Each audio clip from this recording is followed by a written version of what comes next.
In our digital age, countless architectural innovations are emerging and changing the way we design. With the upcoming technological trends and the desire for the best service and technological equipment environment, construction is following a similar trend.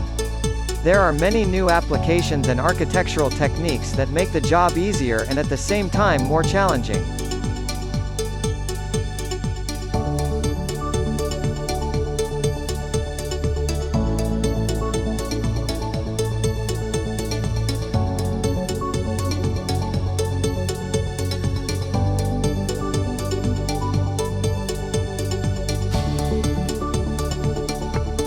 As an architecture student, how do you think technology is revolutionizing the architecture industry?